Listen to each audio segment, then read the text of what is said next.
On this evening, I ended up setting up closer than I thought I would be, and so the crosshairs aren't going to register exactly where my impact is.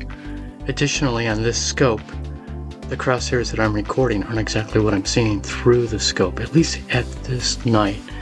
Later on, I'll have one where the crosshairs register correctly, so it's kind of interesting to see the variations when you do these things.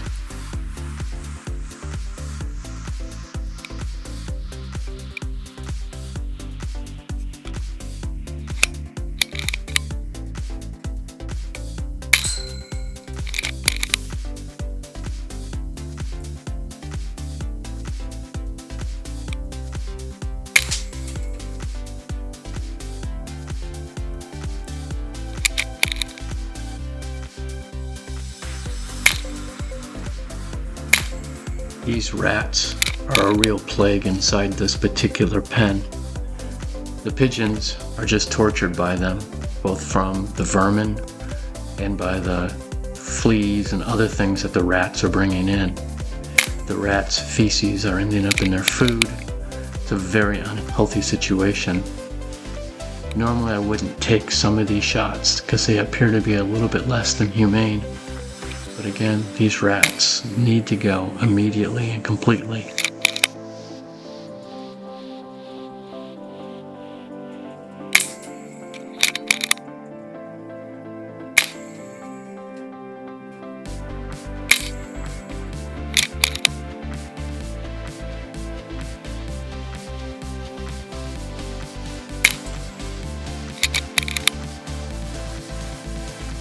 I try to follow the rat after I shoot in case I can put a dispatch pellet into them.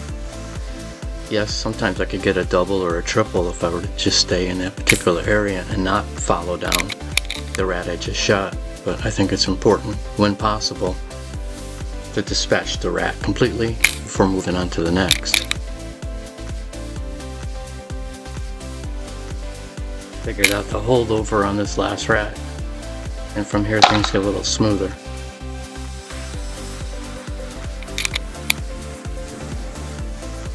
This is shooting 2 weeks later, and the crosshairs are more appropriate to the distance that I'm shooting at, so you'll see some changes in the holds.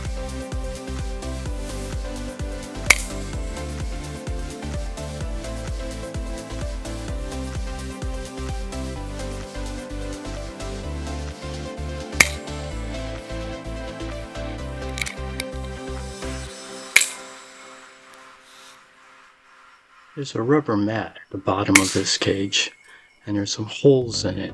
So I'm shooting through fluff, 2 or 3 levels of fence. And it's kind of impressive sometimes that the pellet actually does reach these guys. This was a little trickier, shooting between the birds. Because there's a little lip behind here, I had to go after the chute, and there was probably 10 dead rats up there. All these rats seem to have died quite cleanly.